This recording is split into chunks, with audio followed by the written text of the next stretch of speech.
And to get started, we have our trusty crochet hook, and as we did in beginning crochet, we are going to start with a slip knot. So bring your yarn around your 3 fingers, come up to the top, pinch it off, and put your working thread to the back.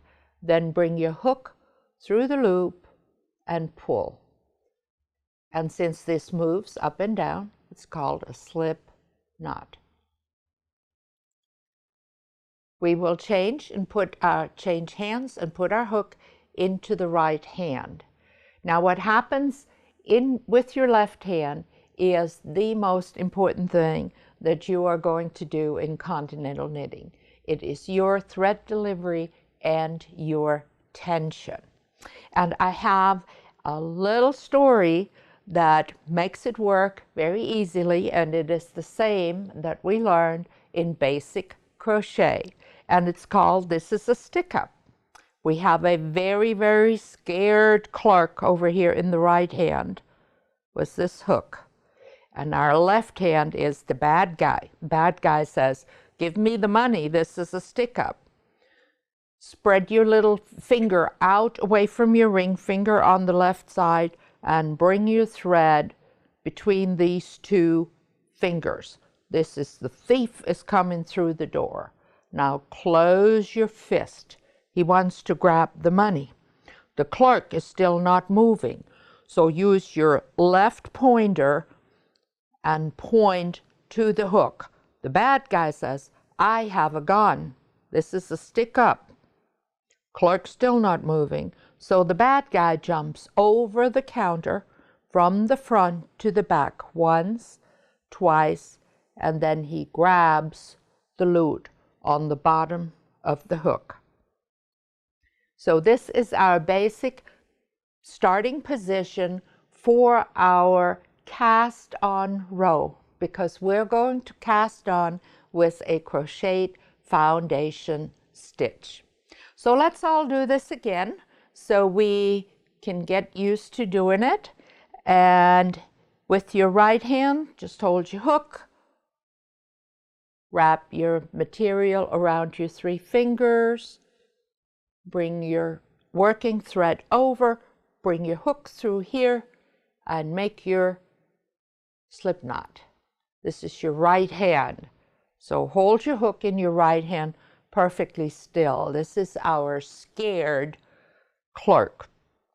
In the left hand, make a little triangle with your fingers. Bring your middle finger and your thumb together and stick up your pointer. And this reminds me of little shadow games we used to do on the wall when we were children.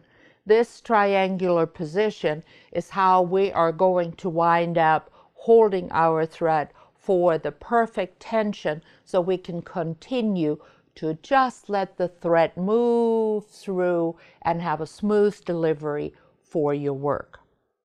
So, okay, here it goes. This is a stick-up. Open the door. Give me the loot. I have a gun. Bad guy jumps from the front to the back once, twice, and grabs the loot. And this is your position for your foundation chain. So at this point, I'm going into the triangle. I'm going to pick up the thread and I'm going to pull it through the loop. Then I use my right pointer and secure this loop that's on the hook right now so it doesn't go anywhere, and my 2 squeeze fingers that grab the loot, the thumb and the middle finger, move up on the left side, back into the triangle, bring the yarn towards you and pull it through. Into the triangle, scoop it up and pull it towards you. Now move up your thumb and your middle finger. Into the triangle, scoop it up and bring it through. Into the triangle, scoop it up and bring it through. Now while you watch this and practice this, let me tell you what the beauty is of the crocheted cast on for knitting. You have, as we do this, perfect control over the length of your project. When you do an American cast on and you push all of your stitches together, sometimes it's very hard to see the width of your project, especially when you're working on closing.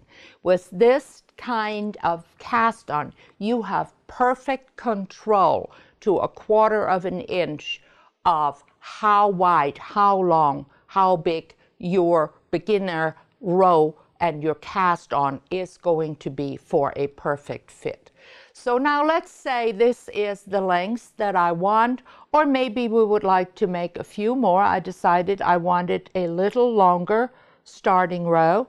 So I go back to my triangle grip and let's add on about 6 more. Okay, this looks good to me. I turn it towards me and I see a row of beautiful V's, and these are my foundation chain stitches.